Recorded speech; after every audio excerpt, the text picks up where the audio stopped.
Jay Ostrowski is the founder and CEO of Behavioral Health Innovation, where he deploys telemental health, telebehavioral health, and tele-MAT programs, and designs HIPAA-secure software applications such as the adaptive telehealth.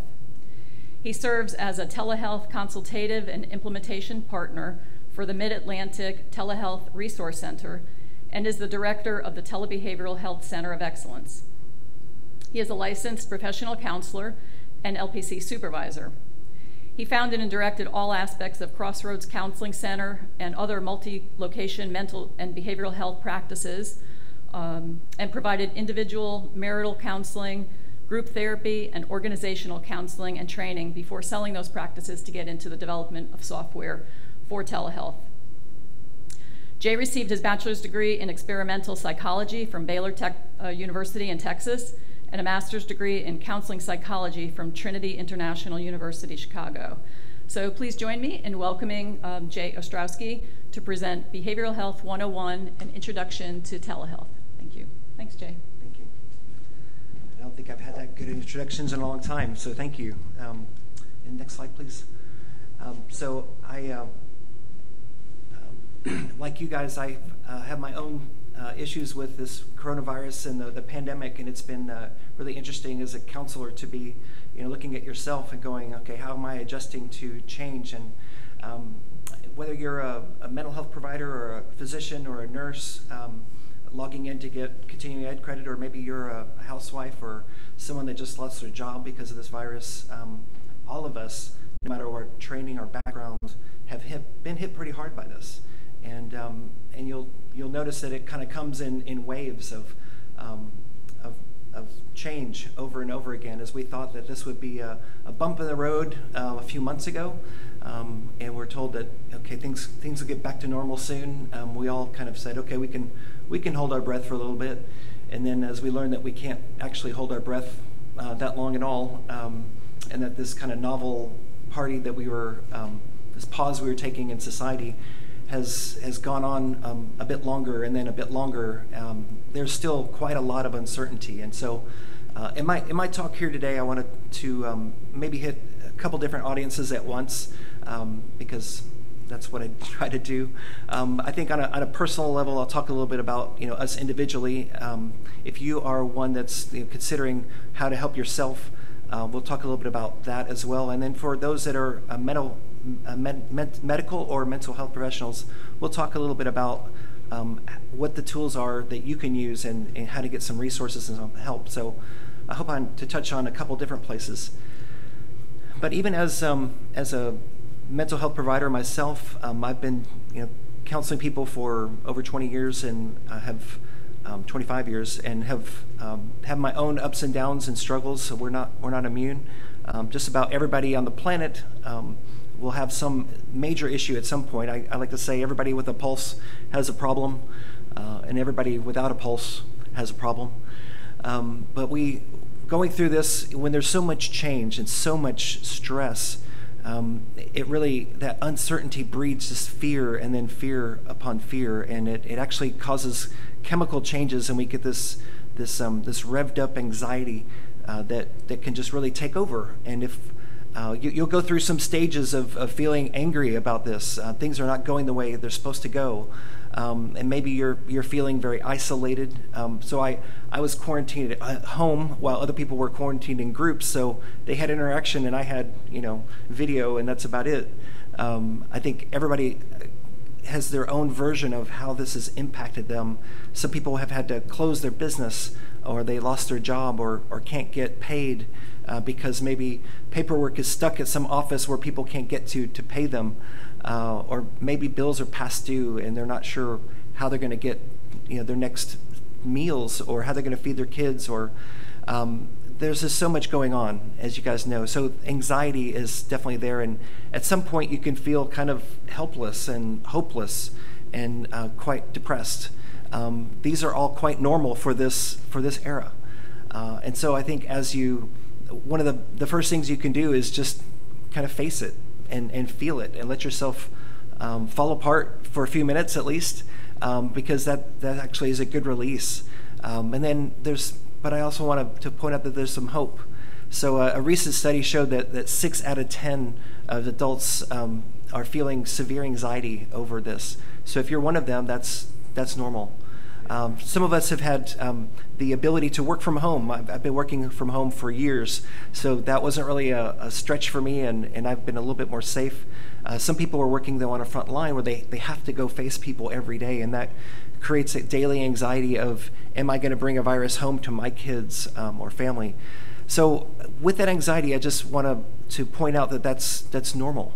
And it's okay to feel that way. And then you got to decide, what are you going to do with that fear, and are you going to let it take over?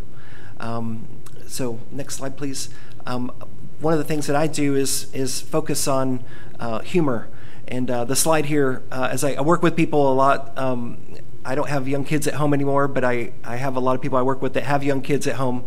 When they're knocking on the door during a conference, or they're coming in during a video conference, and it's very unprofessional, and maybe they have to be suddenly homeschool teachers, and they weren't really good at math in the first place, and now they have to teach algebra to their kid or help them with that. So the slide, if you can't read it, it says, "Lord, give me patience, because if you give me strength, I'm going to need bail money to go with it." I think a lot of people feel that way, like I am at my wit's end on how to handle this.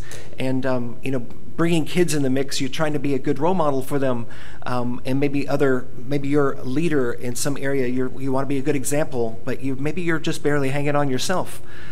Again, as medical and mental health providers, we're not immune from our own levels of stress and feeling overwhelmed. I've been working online for, again, many years, and I started seeing people online in 2006, 2005, 2006, so quite a long time ago, before there were laws and ethics, and before there were even good video. I was doing a really cruddy, grainy video. I saw my first client when I was running a counseling center, and a missions agency came to me and said, we'd like you to see this little girl in Indonesia. And I'm like, cool, I always wanted to travel. So they're like, no, we want you to try this on video. And so I'm like, how are we going to do that?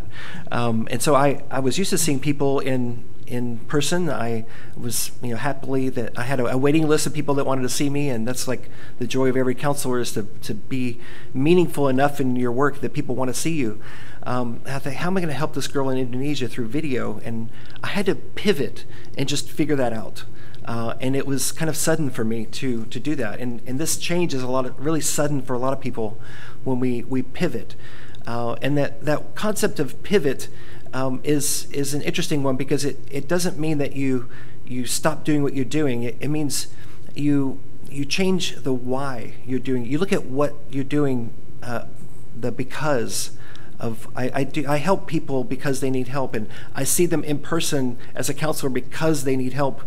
And then I step back and go, well, how do I accomplish this goal in a different way? And a lot of people have been pivoting in different ways, and I just want to introduce that idea of pivot, because for instance, there's been people that have been doing live stream video for years when they do a big concert, and the people that can't come would attend on video. But now that's the only thing available. Like for this conference, I'm looking at mostly an empty audience here, and I have to pivot to do this whole conference online. So we're still going to serve people, we're just going to serve them in a different way. A lot of restaurants had to close their doors and just do delivery only or curbside only. There's manufacturing plants that stopped making cars and started making ventilators. They still make stuff that helps people. So you might be in that place where you have to pivot, and I want to talk a little bit more about that. Next slide, please. So a lot of us as mental health and medical providers are pouring out to other people. We got to give, and we got to give, and we got to give. And as parents too, and spouses, we might have given all day at the office and come back and been empty. And maybe you've been doing that for a long time, and when this hit, you were already on empty. Maybe your cup was already empty, and you were just tired and burned out. I know a lot of us helping professionals, we do that, right? We enjoy helping people. We're good at it, so we do a lot more, and because we do a lot more, people want us to do it more, and it's like this never-ending cycle of helping. And it's hard sometimes to say, no, I'm not going to help people. I'm going to take care of myself. But as one of the things that was pointed out to me when I went and did my seminary work is that Jesus said no. And Jesus actually went off by himself to pray.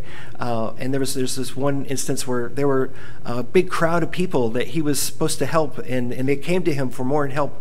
But he and his disciples went in a boat to go do a retreat by themselves. Even though there were crowds and crowds and crowds of people, he could have helped. And that was kind of the expectation. Even God took that break when he was in human form to help himself. So I would just want to put out there, if you're feeling like you're empty, or your cup needs to be refilled, and I'm pretty sure that's about all of us. It's really important to make some break for yourself, because if you don't make that time, nobody will make it for you. You have to actually tell people no in order to kind of push away some of what's going on. Next slide, please. So for us, healthcare, mental health professionals, and even us that just have normal lives, there are some specific buckets of how to help yourself. And there are thousands and thousands of ways, and you're going to hear more about this as you hear different speakers. They have different approaches, different angles on this. And I'm going to talk about some of the different types of providers that can help you in a bit. But all of us kind of put these things in different buckets, and this is just one framework to think about it. But the first one is knowledge. Do you have the healthcare knowledge? And it might be that you need to do a little bit of digging of how to help yourself. And Google is not a bad tool for that, right? I put it in incognito mode just so that you're not ad-tracked with stuff. But you want to get some help. So you might Google different topics to find different help, or you might connect with one of the professionals here that have websites and resources available to get just some good knowledge of how to calm yourself, or how to reduce your fears, or how to pivot, or how to, because a lot of us didn't grow up in families or had the education of how to do these things, and maybe this is a time in life where there are just too many things going on, and the normal things that you did to help yourself in the past, they just don't work anymore, and you need something more, you need something extra, you need to do something different. And I would just challenge you that this is a good opportunity to get good, healthy information. And so look at your knowledge. Do you have the knowledge to do this? And because a lot of people are turning to things that are harmful. So you look at the different pillars. Like number 5 is risk avoidance. So some people might turn to smoking, or turn to drinking too much, or turn to drugs, or pornography, or something that or binge watching things, or binge something, doing things to excess in order to escape. And escaping a little bit from time to time is okay, not with drugs and alcohol, but these are all things that are a matter of degree, videos and checking Facebook, and whatever you do too much can become a problem, right? It might mean that you're checking out from people and you're isolating, when actually connecting with people is one of those things that will help you. But when you're feeling overwhelmed and you're feeling depressed or helpless and hopeless, sometimes that's the last thing you want to do is connect with somebody. But there's a certain magic that happens when you connect with people that care about you. And you listen to them and they listen to you, and there's some relief that happens. And I think God actually intervenes in that point and creates community that can only happen when you are talking to somebody else. So connecting with people is going to be pretty vital for you. But think about these 7 pillars just quickly. If you can't read the text, it says knowledge and health literacy is 1. Mental well-being is 2. So thinking about your mindset, and we're going to come back to that in a moment. Physical activity is fantastic, and even if you're homebound, finding ways to get your blood flowing, because your body was created by God to heal itself. And now there are many things in the world that get in the way of that. It was designed and built to be self-healing. So the more physical activity you get, the more your brain chemistry will help you cope, and your brain will work better, and your body will work better. You'll be healthier. And so this will give you a way it's a good defense against the virus itself. But it's also good for your mental health and your emotional health, to get some exercise. And that can happen in so many ways. It could be just taking a brisk walk. It could be walking up and down the stairs. It could be chasing your kids around the room. It could be doing dance videos. One of my friends said that she learned how to line dance on YouTube videos because she was bored at home. There are lots of things you can do. It's just taking a step to try new things, because you might likely need a new way of coping, because this is an extraordinary circumstance. So you're going to need an extraordinary thing. So when you think about, I just can't do this. I want to point out that the word can't, C-A-N-T, includes the word can, C-A-N. So can't always includes a can. So you might be looking at what you can't do right now, but it might be a good idea to look at what you can do. What can you do? So that focus of what you can do will be uplifting. That'll be a better focus than just on what you can't do. The next one was healthy eating. So eating is your body's a chemistry set. So what you're putting into yourself in your mouth is helping you cope better or cope worse. So if you're eating a lot of fast foods, if you're eating a lot of sugars, a lot of alcohol, those are going to actually negatively affect you, and you're going to feel worse. And then when your body feels worse, your brain can't cope as well. So treating your body as best you can, in a healthy way as you can, snacking on things that are healthy tend to not make you fat. But snacking on sugars and breads and carbs tend to make you fat, and nobody wants to be fat. It's really uncomfortable to be that person, and so you might start substituting one thing at a time, and you have to go radical, because radical changes usually never last. But a little bit of change here, a little bit of change here, to make yourself on a pathway of eating healthier over time, and exercising a little bit more every day over time. I usually have this routine where I work out in little bits, and so if I have to travel and I don't get to work out as much, I'll come back and I'll set myself a goal for 10 minutes. And I'm going to do that 10 minutes, and I'm going to listen to something or do something else with my mind, watch something while I'm exercising. And quite often it ends up being 12 minutes or 15 minutes, and I didn't notice that I went over my time, and I'm like, cool, I can stop. And then the next day I'm going to add a minute or two more and keep on doing that until I'm up to 20, 30 minutes. So that's a little practical thing that I do. You probably have your own tricks of what will be useful for you, but just think about, how do I implement a little incremental change to put me on the path of healthy? Because maybe you didn't have these habits before, but now's a good time. If you know these are principles that are true, you don't want to break principles. Stephen Covey talks about in the 7 Habits of Highly Effective People, you don't break principles, you break yourself on them. So eating healthy is always going to be a good thing.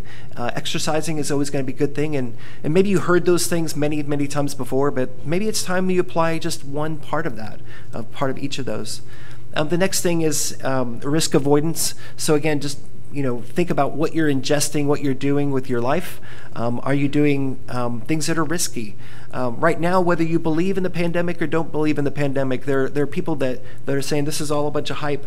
I would rather be conservative and say, maybe I don't believe as much, but I'm going to wear a mask to protect other people and to protect myself, because I'm just, I don't want to gamble with this. I would rather be safe than sorry.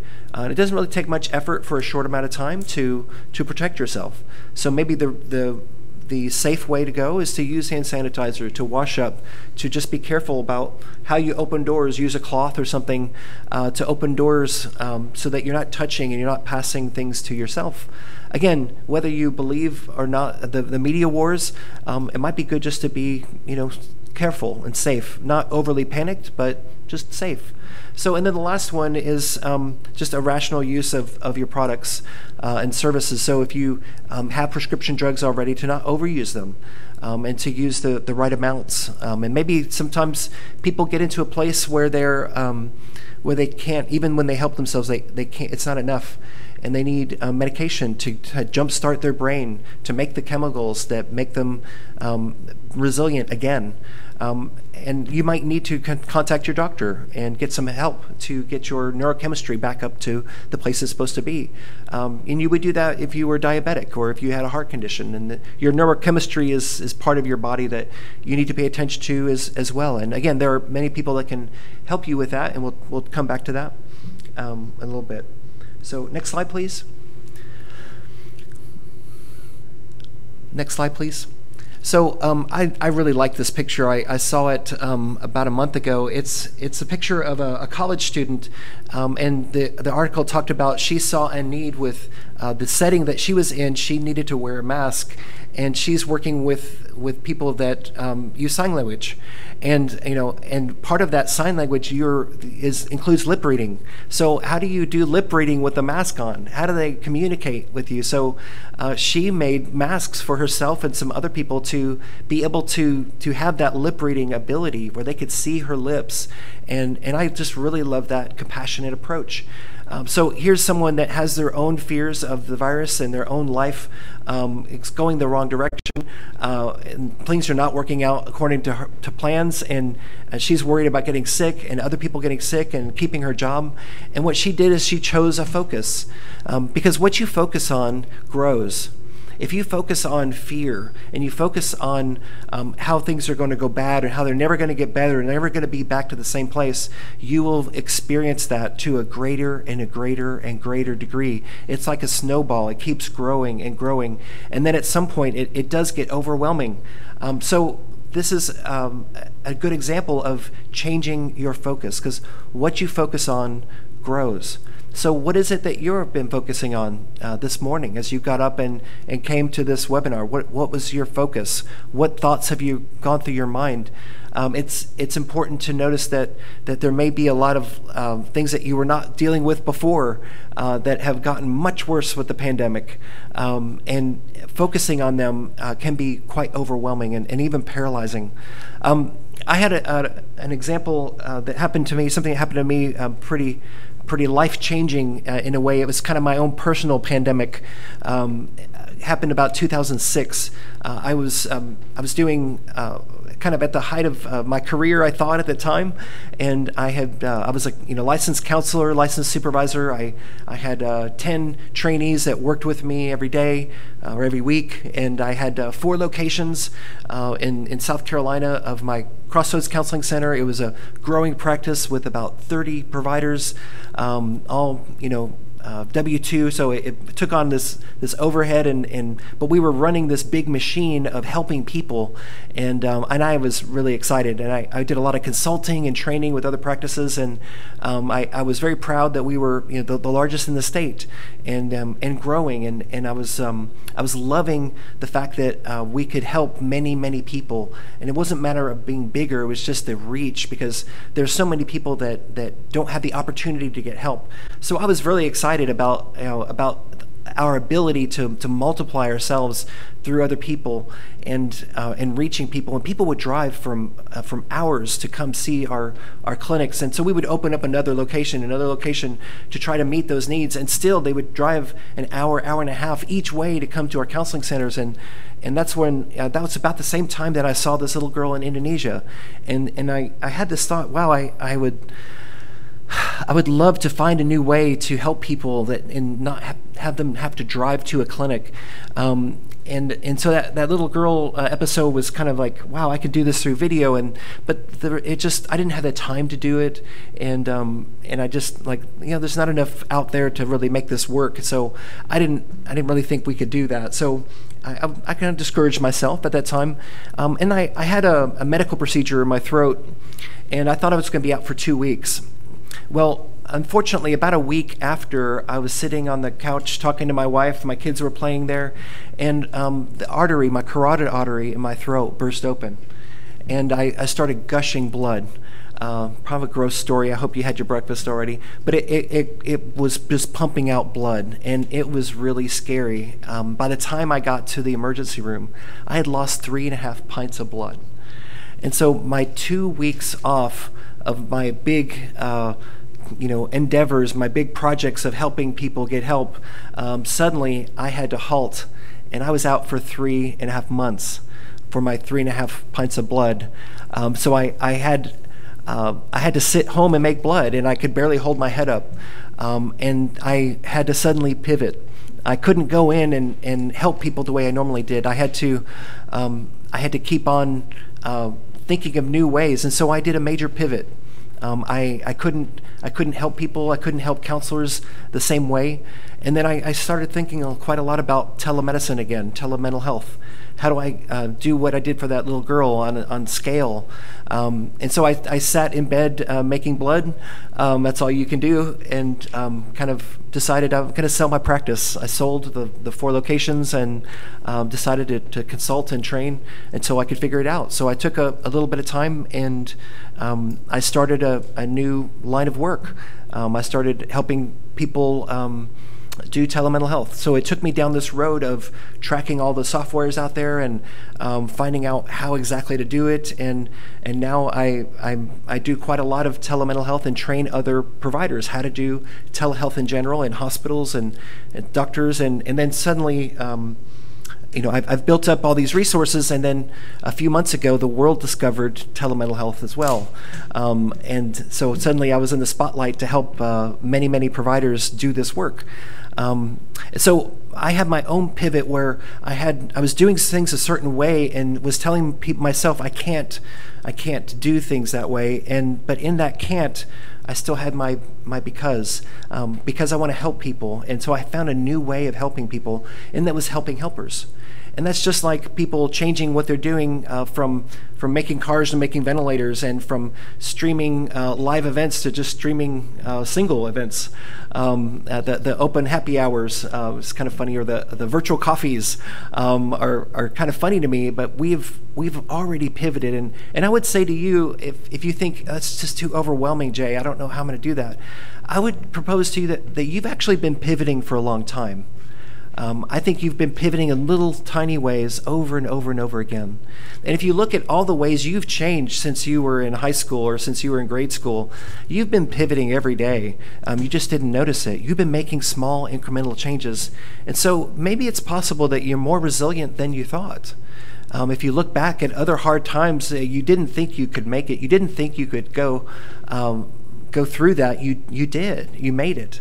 I liked an example of a principal that just did this just a few weeks ago. High school graduation. How are we going to do high school graduation with all these people that they can't be together? So this principal went door to door. He went to 600 and something students' homes out in their yard to present them their graduation, their diploma, and he gave them each a Snickers bar. And he said, someday we're going to look back and snicker about this whole thing. And I just love that perspective, that attitude of someday you're going to look back and go, wow, I didn't think I could do this, but I did. And I think if you realize that you have already gone through many things before, many hard things, you can do that again. Next slide, please. So I just want to point out a couple things that science has shown to be very beneficial. And I know our other presenters are going to go more in depth in these, so this is just a little warm-up. But one of the best things you can do is to be grateful. Your grandma probably said, count your blessings, and maybe you sang that in church. I grew up in a Southern Baptist church, and that we sang, count your many blessings, name them one by one, and it will surprise you what the Lord has done. And I think that's very much true, and there's actually good science behind gratitude. So try this. Try texting your friends, I'm grateful for, and name 3 things. I'm grateful for this. I'm grateful for that. I might be just grateful that I could stand up today and that I could breathe clean air.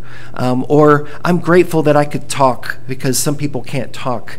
I'm grateful that I have a phone and electricity today. I'm grateful for running water.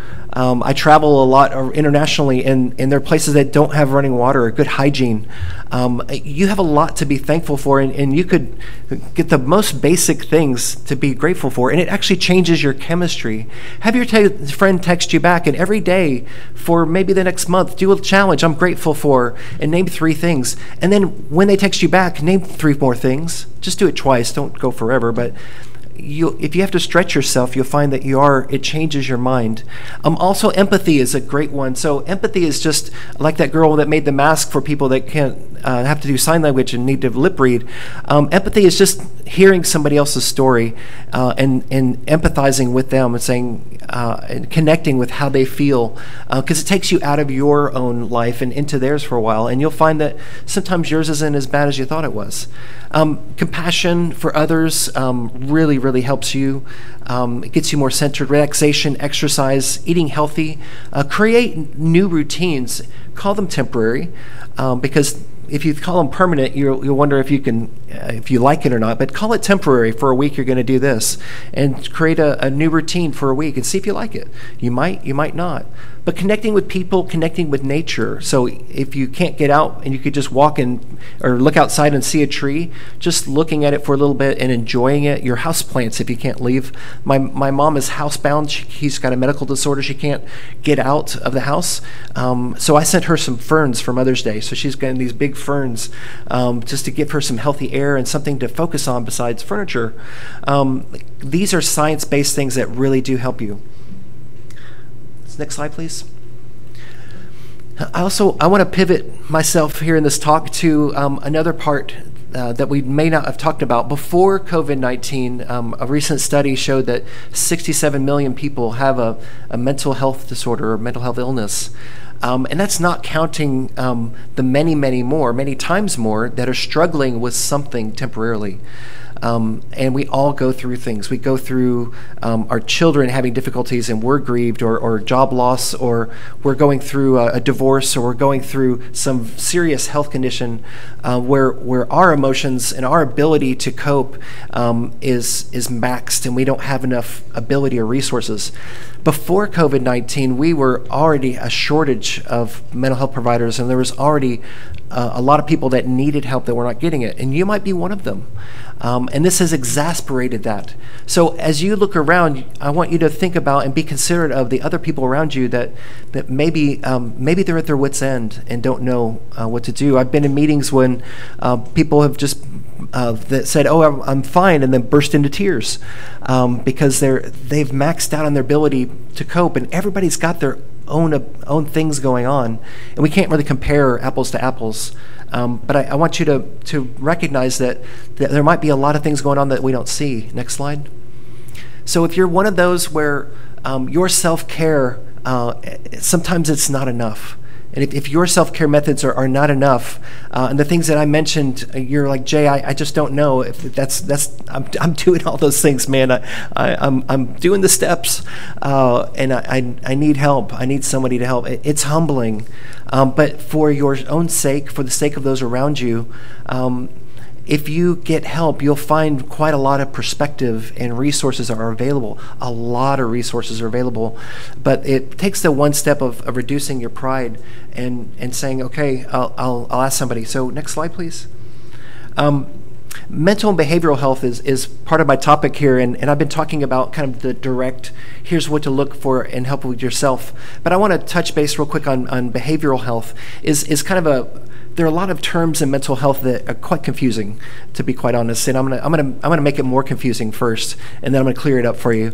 So behavioral health is a term that's been evolving over time, and so I run a center called Behavioral Health Innovation. What does that mean? It means I make up stuff for the behavioral health industry.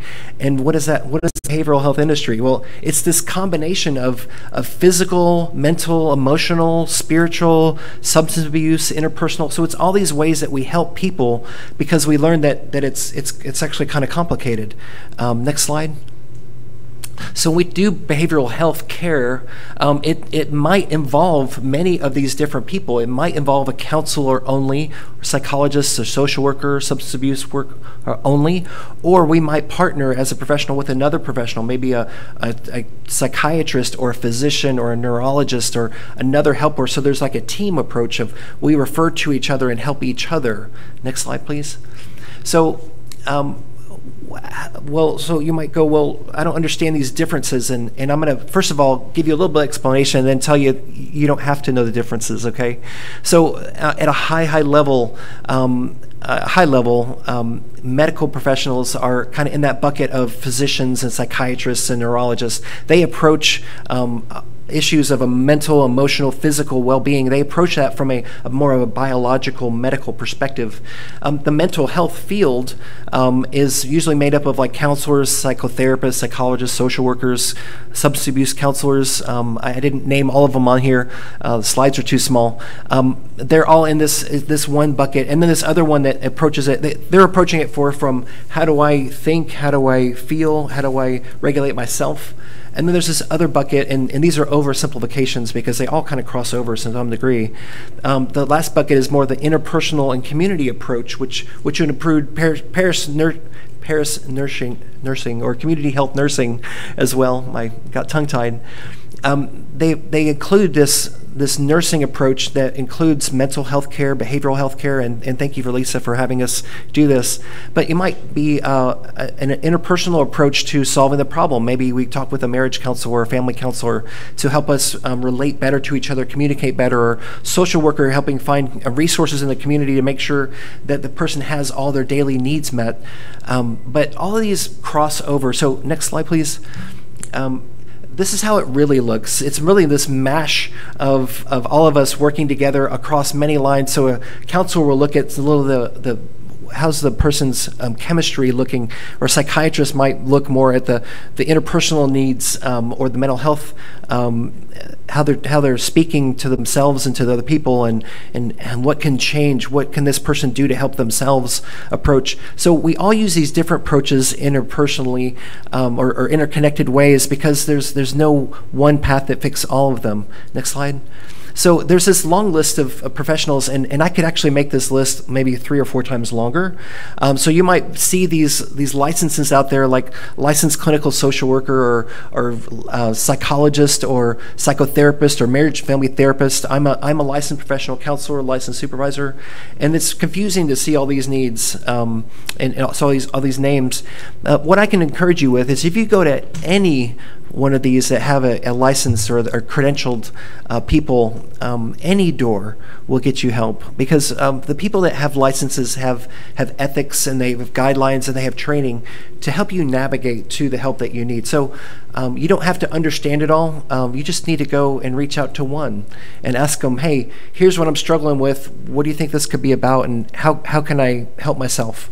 What can I do about this? And they'll usually have enough training in these different areas to navigate you to the right person and get you some help.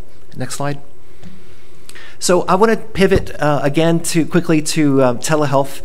So again, I mentioned that I started this about 2005, 2006. This is what telehealth used to look like. It actually goes back as far as the 1950s. The 1950s. And this is what it would look like in the 1950s, where they would use television cameras. The first kind of popular one we know about is in the University of Nebraska, where a psychiatrist was training psychiatry interns at a long distance away from the University of Nebraska. And then another one in Boston, where they were using television cameras, one at the airport and another one at another location across the bay, so they didn't have to travel and get stuck in traffic over and over again. Next slide. So telemedicine has come a very long way, and I have a lot of resources that I'm going to put up here that are free for you in just a moment, but we use telemedicine in every setting. I'm the founder of the board certification in telemental health. I've done lots of research, and there's thousands of peer-reviewed studies that show that that telemental health, telebehavioral health, this video thing we do, is as effective as in-person care. And for a long time, I was like, I can't be. And providers that I talked to even months ago were saying, no, that can't be. And quite frankly, as a counselor, I prefer to see people in person. But I can't see people in the states I'm licensed in anymore because they're too far away. So I see them all 100% on video, and we have really good outcomes. So it may not be my personal preference, but it is the preference of the clients. And we find out that it's actually better than no care at all. So as you're thinking, should I get care? How do I do that in this world? You can get telemental health or telehealth care. And I would recommend just trying it before you criticize, because you might find that you got more help than you thought you could. Remember, the can is in that can't. Next slide. So there are many resources. The next slide shows what it's like to do, sorry, if you go back one slide, what it's like to do this from home. So you can, from an iPad, you can log in as a provider, and you can click on an appointment, have an appointment set for you, or you can set the appointment, press a green button, and have the video come on. It doesn't have to be complicated. There are very large, complicated systems out there, next slide, that that do have that, we created, the next slide please, a network in Appalachia. Next slide please. A network in Appalachia where we have the Appalachia Telemental Health Network, the Appalachia Telemental Health Network, where we're providing a connection with all these hundreds, I think we have more than 500 now, psychologists and counselors, social workers, physicians, nurse practitioners, connecting them with people in the mountains that have no care at all. And we're helping them get mental health care through a platform. And so this is the Appalachian Telemental Health Network. This is just an example of that. Next slide. So these networks are growing and growing and growing across the country. They've been growing for many years. You just don't see a building with lots of cars in front because it's the internet, right? So how do you know? But there are many ways that you can do this. Some of this can be text-based, some of this can be video-based or combinations. For providers out there watching this, there are laws and ethics and policies and procedures that you need to go through, and there's lots of training. So this is just a quick example of a patient can receive a text invitation. They can sign a consent form online with their signature on their phone. Next slide. They can get a login from that same screen. They can click a video button and start a video call. It could be that simple. So that's like 3 steps, right? There could be a complicated registration process where you get all your paperwork up front, or it could be very simple where they just have sign a consent form, because you need a telebehavioral or telemental health specific consent form signed to protect yourself. But you can do that, and then they can quickly reschedule if you want to allow that permission. It really depends on what the provider wants to do, how complex or simple they want their system. Next slide. So this is a system that I made. It's adaptive telehealth. Because it's adaptive, we can do many different things with it. There are other platforms out there. I provide a lot of training and help, and so if you don't use our platform, you can use many others. But they basically have the entire online office online, the entire office online, where you can do all your scheduling, all your billing, all your payment collections, all the information, the consents that need to be signed online. They can be all done in one portal. And there are several portals out there. They're not all created equal.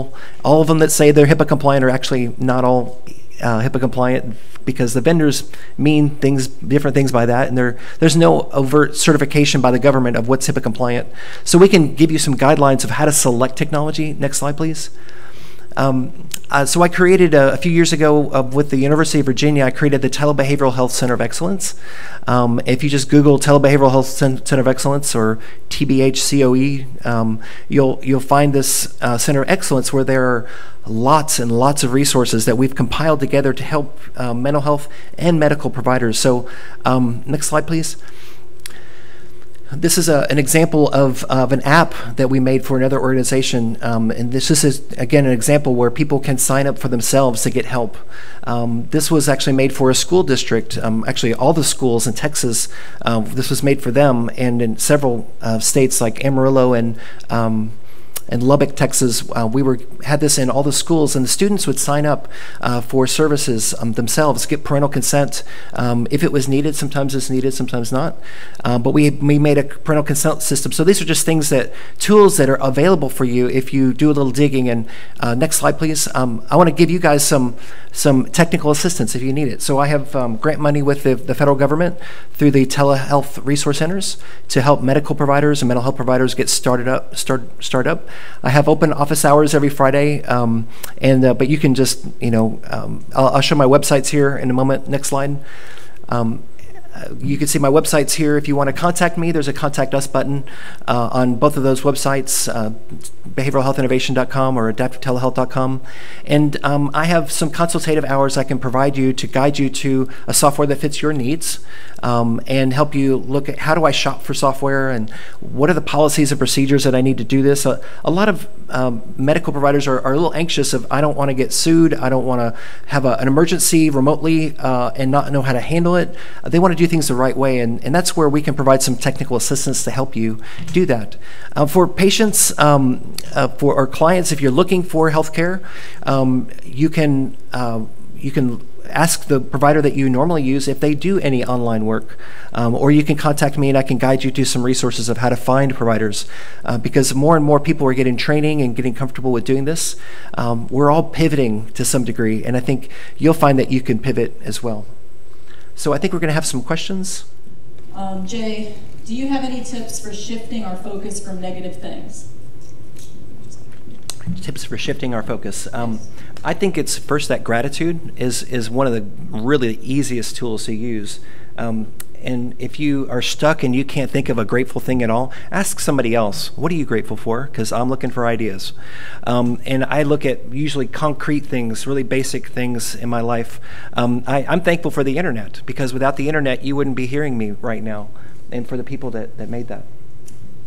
How can I live more in the moment and not be preoccupied with the uncertainty of the future? Oh, that's a really good one. How do you stay more in the moment? I think what I find is shifting your brain. It's a little bit of a biology thing, but doing concrete things. So make a project or a routine, but something physical that you can do that requires some attention and some focus. Sometimes because things are so overwhelming, they come back. Sometimes it's good to write them down, because what writing things down does is says, I'll remember this later. And you don't have to keep on ruminating. You can go, oh yeah, I wrote that down. So if you want to worry about it later, you can pick up the book and it's there for you to worry about. But if you actually write down what you're worried about, it will help you kind of park it in the parking lot and say, okay, it's there, and then I'm going to focus on this here. And you start physically doing some things with your hands or with other people. Maybe it's time to give your pet a new hairdo, or yourself a new hairdo. You can start self-hairstyles, and we'll have a whole new trend, right? So it'll be pandemic hair. Or the makeup challenge you saw where people were painting lips on their nose under a mask, and yeah, you're not going to do that? Okay. So I think there are lots of creative things, and that's a good thing to actually ask people around you, what do you do? What's helping you? And that gives you that interpersonal part I talked about, where you need to have that connection. One more question. I find that fear during the pandemic finds its way into my dreams. How can I work in creating positive thoughts that may help to eliminate fears or nightmares in my dreaming? So I think one of the best things you can do with dreams is create them. So before you go to bed, you can maybe write out your dream. What are you going to be doing in 5 years, or maybe a year from now? What is life going to be like for you? And you start writing out, here's what my life is going to be like. And you start dreaming, and you start taking control by declaring, here's what I will do, here's what I'll have. And between now and then, you'll figure it out. But that's a way of kind of proactively telling yourself what to dream about. And you might want to look on the internet at your dream home.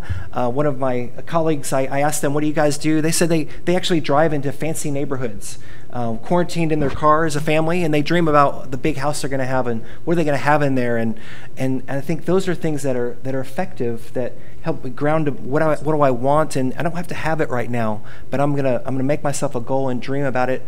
And that might be a time, if you try these things and they're not helping, that's the time to actually say, okay, I'm gonna look up one of these counselors and call them, because I need some extra help to unpack what's happening there and how to fix it.